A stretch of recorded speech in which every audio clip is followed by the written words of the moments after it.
Bismillahirrahmanirrahim. Assalamualaikum warahmatullahi wabarakatuh.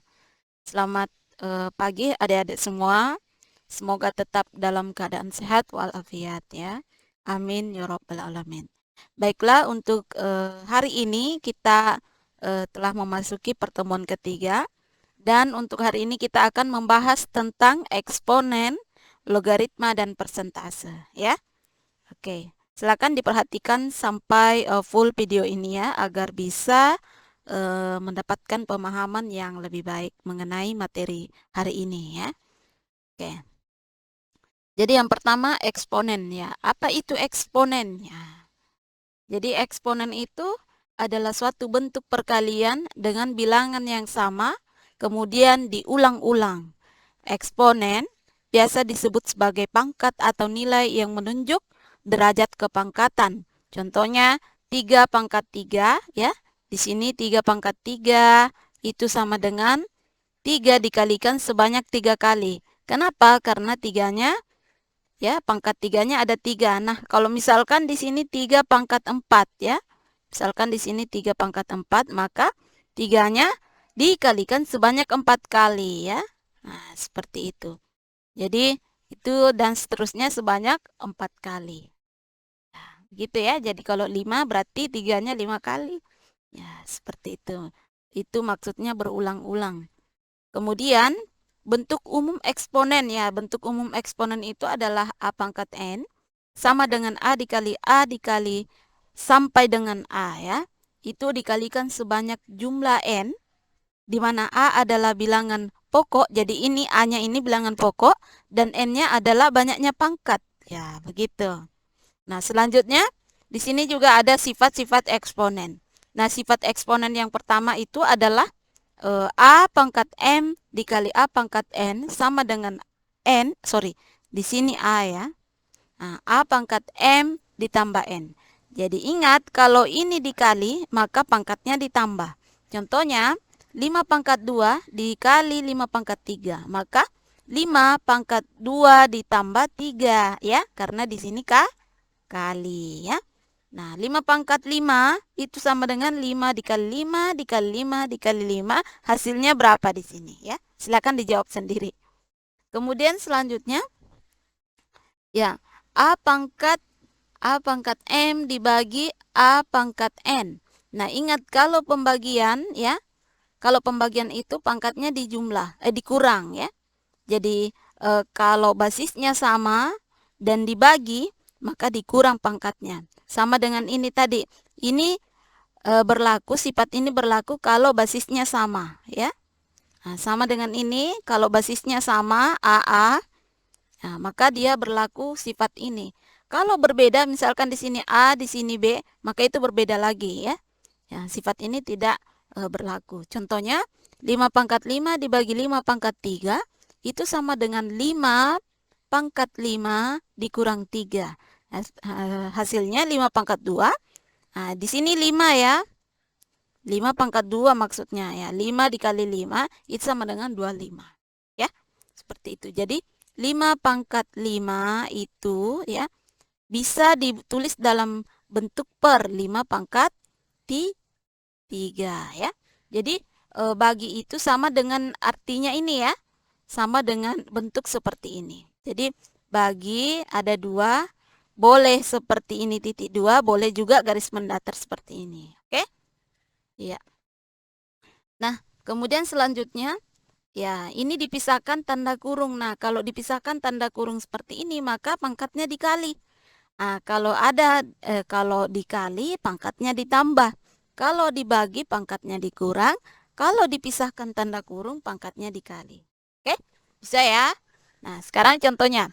5 pangkat 2 dikali 3. Itu sama dengan 5 pangkat 2 dikali 3. Sama dengan 5 pangkat 6. Maka 5-nya dikali sebanyak 6 kali. Ya, seperti itu ya. Kemudian selanjutnya, A dikali B, kemudian berpangkat M. Nah, ini berbeda basisnya ya.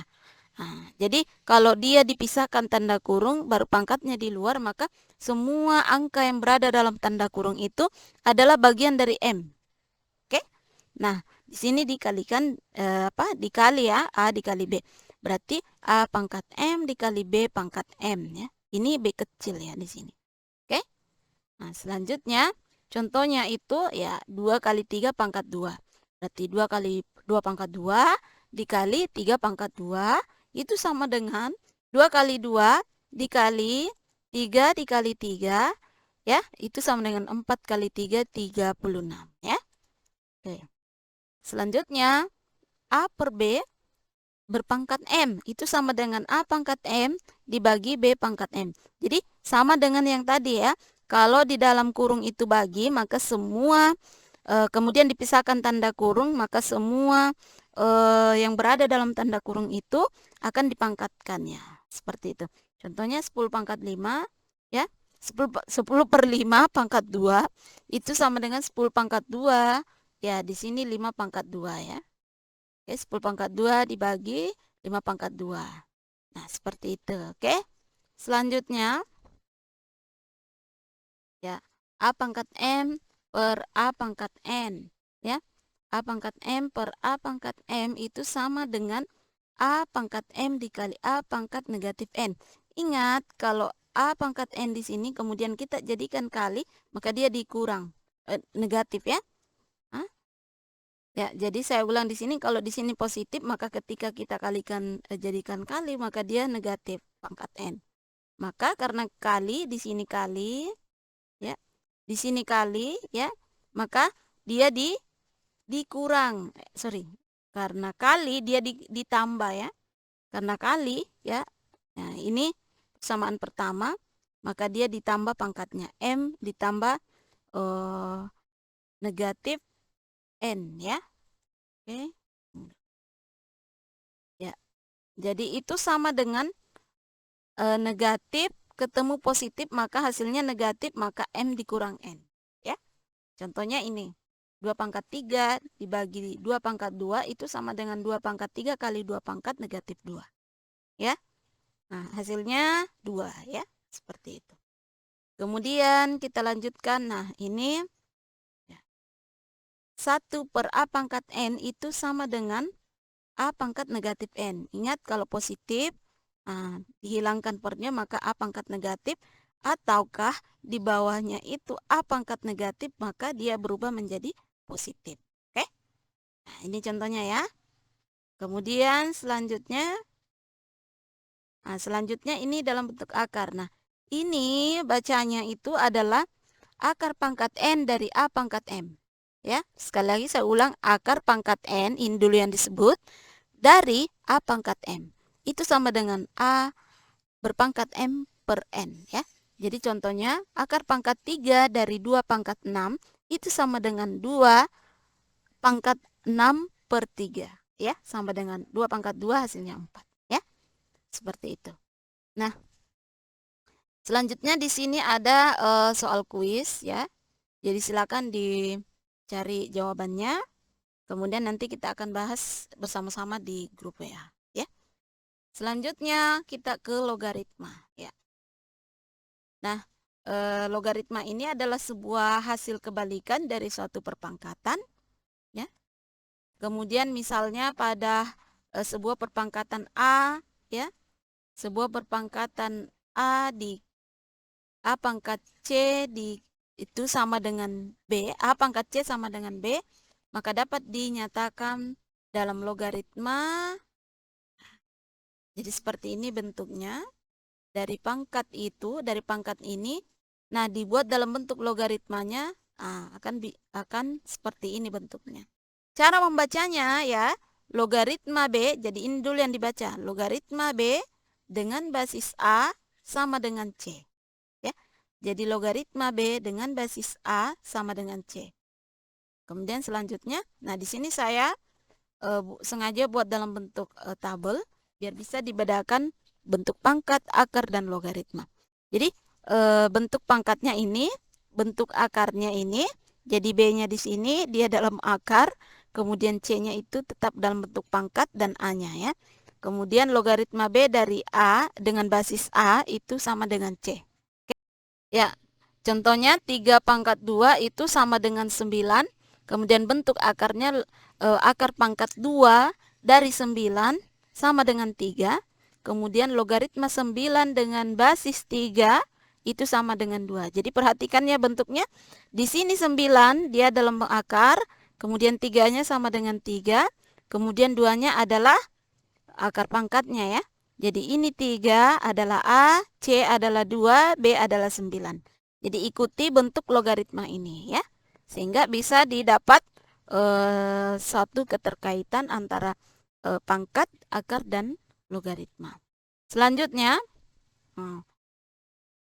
dengan syarat A lebih dari 0, pada penulisan logaritma, B dengan basis A itu sama dengan C. Ya, jadi A-nya itu harus lebih dari 0 ya. Misal apa? Kemudian bilangan A itu adalah bilangan pokok ya, disebut bilangan pokok ya. Jadi ini adalah basis atau bilangan pokok. Kemudian B itu adalah numerus atau bilangan yang dicari logaritmanya ya. Nah, mencari logaritma itu boleh menggunakan kalkulator, boleh juga menggunakan apa namanya? Tabel ya, ada tabel logaritma. Kemudian C itu adalah hasil dari logaritma tersebut ya. Oke, jadi itu keterangannya. Kemudian selanjutnya sifat-sifat logaritma ya.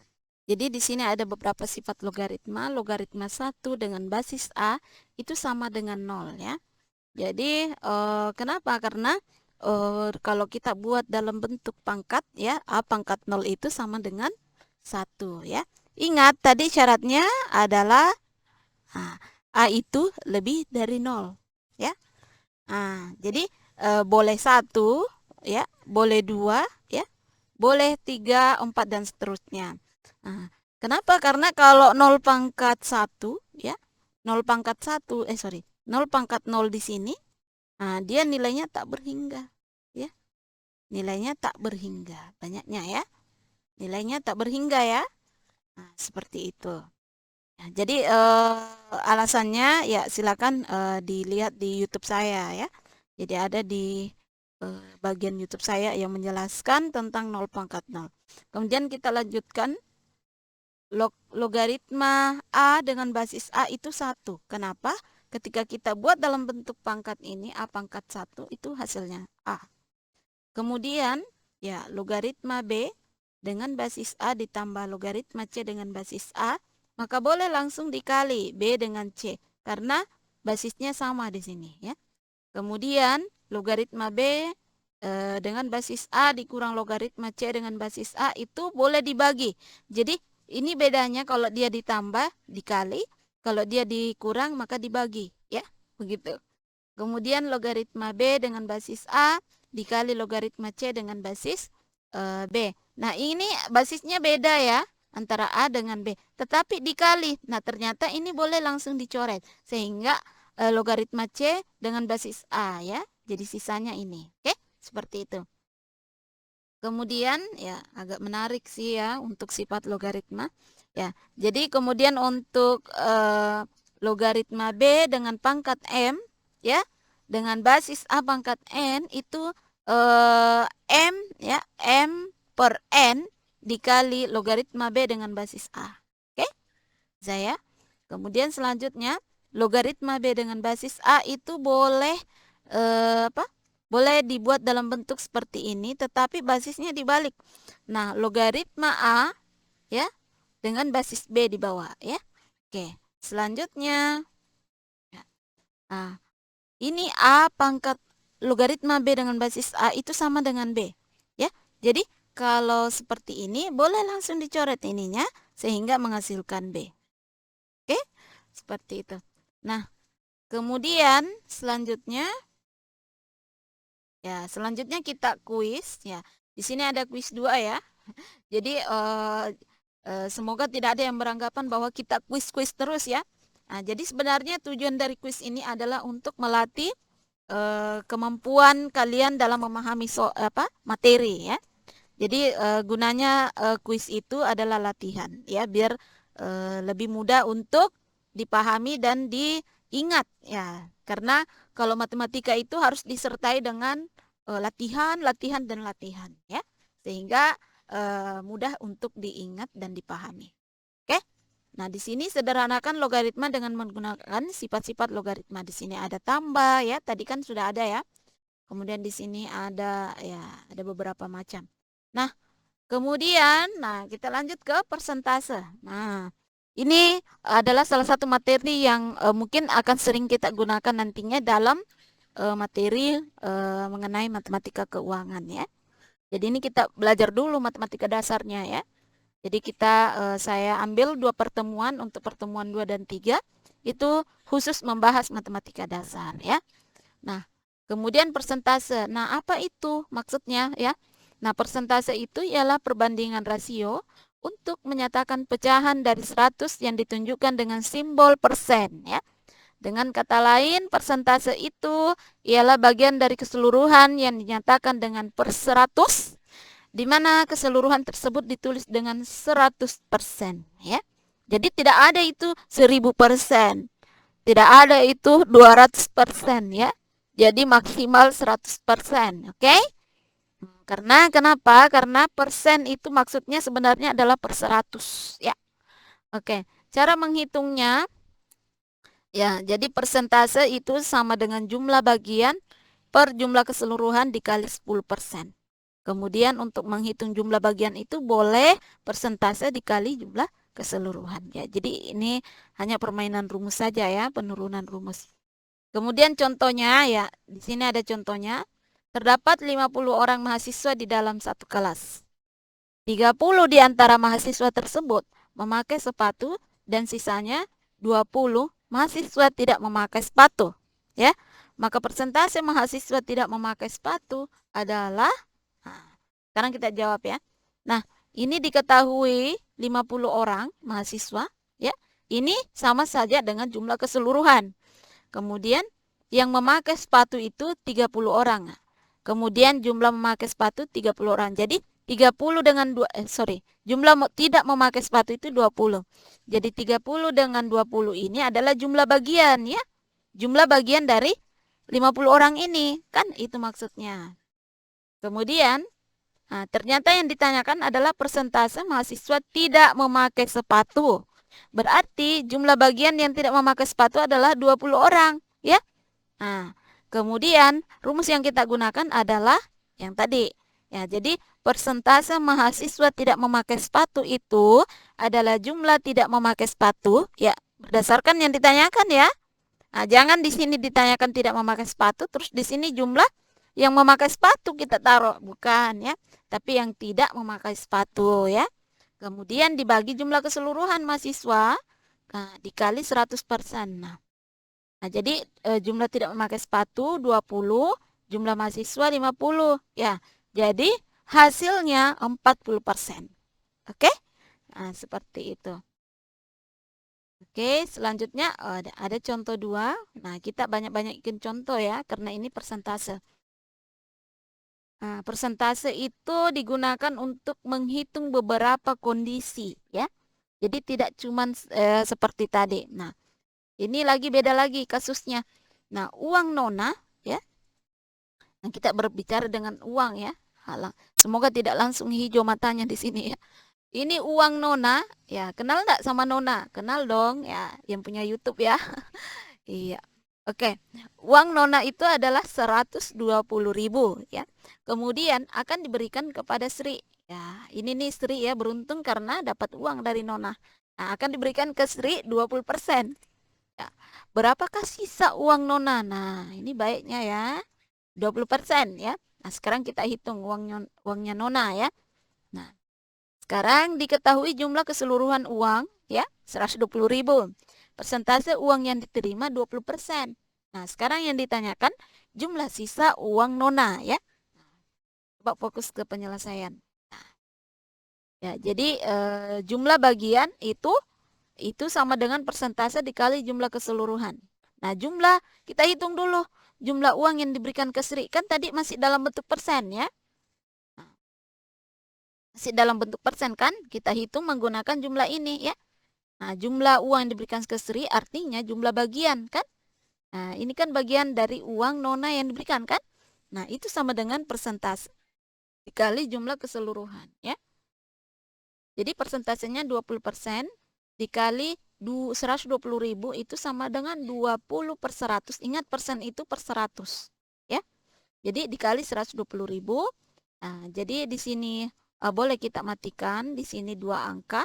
Nah, jadi sisa 20.000 dikali 1.200 hasilnya 24.000. Berarti 20% ini adalah besarnya 24.000 ya. Jadi apa? Jumlah sisa uang Nona itu adalah dikurangkan uang awal, jumlah awal dikurang dengan jumlah yang setelah diperoleh. Ya, jumlah uang yang diberikan ke Sri yaitu 24.000. Jadi hasilnya 96.000 ya. Jadi sisanya uangnya Nona itu adalah 96.000 ya. Jadi berterima kasihlah Sri kepada Nona ya. Oke. Nah, selanjutnya ya, selanjutnya contoh 3 ya. Oke. Nah, di sini lagi ada harga baju Nona ya. Nah, selalu Nona ya. Harga baju Nona itu adalah 260.000. Kemudian baju tersebut mendapatkan potongan 10%. Berapakah harga baju sebenarnya? Ya.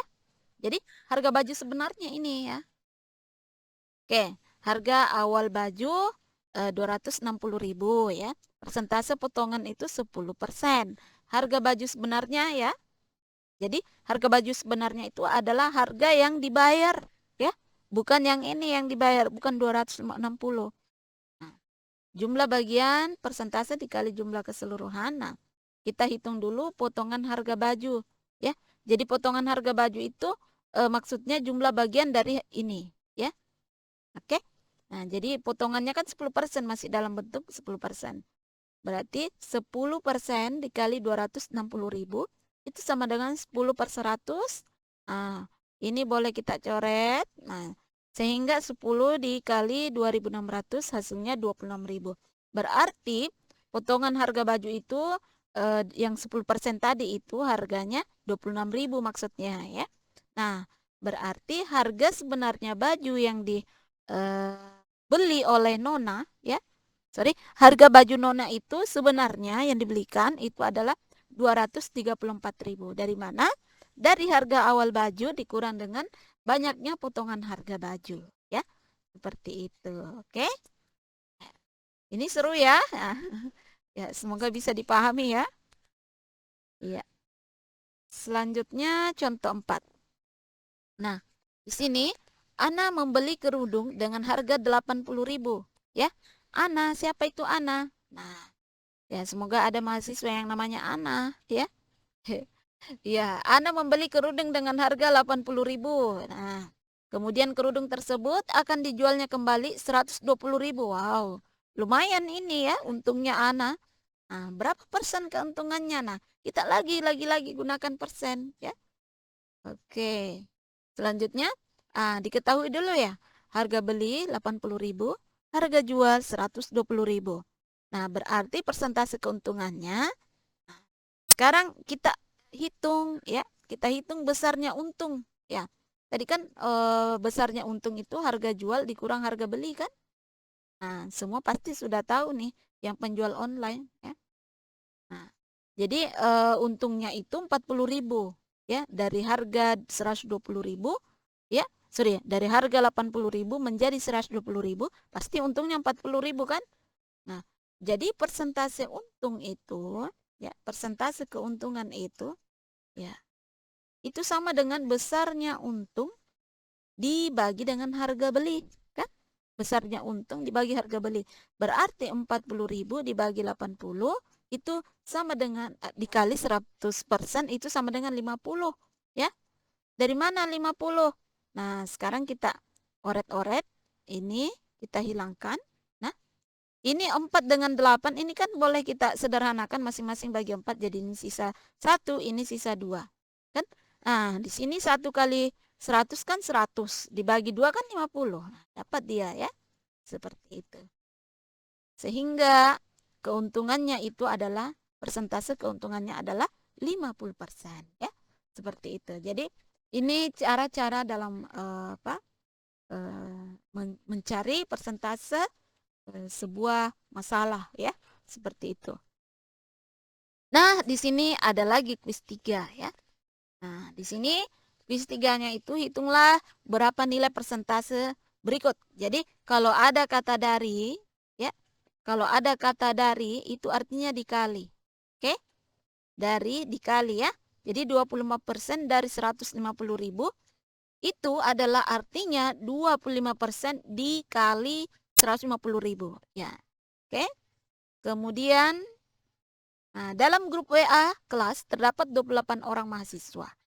Di antaranya 25 perempuan, 3 orang laki-laki. Nah, berapa persen mahasiswa laki-laki di grup WA tersebut? Ya, seperti itu ya. Nah, sampai nomor 4 ya. Jadi mungkin seperti itu untuk materi hari ini. Ya, silakan dinonton sampai full videonya. Ya, jangan apa? Jangan di skip-skip ya, biar kalian dapat memahami secara menyeluruh. Oke, don't forget subscribe ya. Terima kasih buat adik-adik semua. Semoga ilmunya hari ini bermanfaat ya. Wassalamualaikum warahmatullahi wabarakatuh.